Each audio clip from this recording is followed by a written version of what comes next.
Arizona, homeowner's best friend. John, I have to ask you this just because, and maybe you've already answered it with everything we've been talking about, but what fascinates you the most about Arizona agriculture's leafy greens industry, our specific industry here in the state? Yeah, we talked about it earlier that there's no such thing as fast food. It takes months of preparation, all the great weather, sunshine, hands, Colorado River water, all the neat things that come to pass to make, one salad on a plate. But I think the most unique things that people and consumers probably don't see is there's a lot of work that goes into plant breeding and generating new varieties that perform better, that are naturally resistant to mildew and other things that will attack the crop, diseases that can attack the crop while it's still growing in the field. And that's really one of the key things that people probably don't know about. It's all traditional breeding, not any of the genetic engineering or any of that sort of stuff, like some other crops and some of those technologies that other crops really have benefited from. This is more traditional, old school breeding that's been going on for 10,000 years.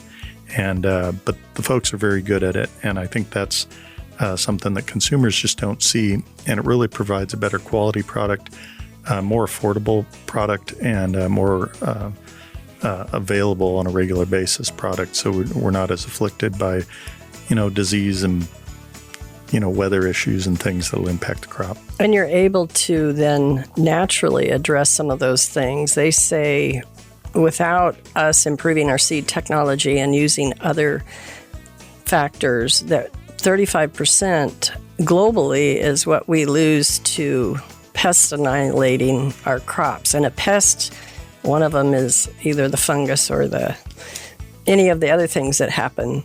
So, and I don't think about, obviously, because I'm not out there doing what you're doing, John, but that seed improvement, seed technology, using some of these things that we've been doing for 10,000 years to improve a seed variety. So is that part of the future of this industry? Is that we constantly are committed to improving food safety, improving seed technology?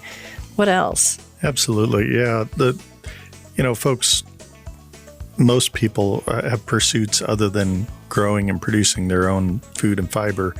And if we're going to keep that up, farmers need to have access to technology, whatever it may be, whether it's traditional crop breeding, the use of pesticides.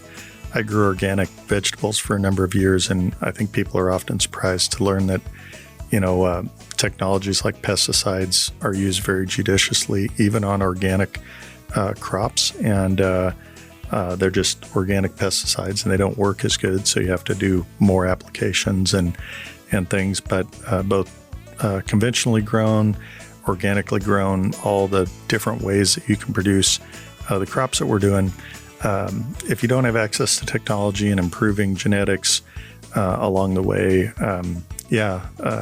nature can be challenging in a lot of ways. And while we tout the positive sides of it, there's a lot of negative. There's a lot of things that want to eat lettuce before, or cabbage before it gets to your plate out in that natural environment. So because they know it's good for them too. Yeah, well, they're trying to survive too, right? So.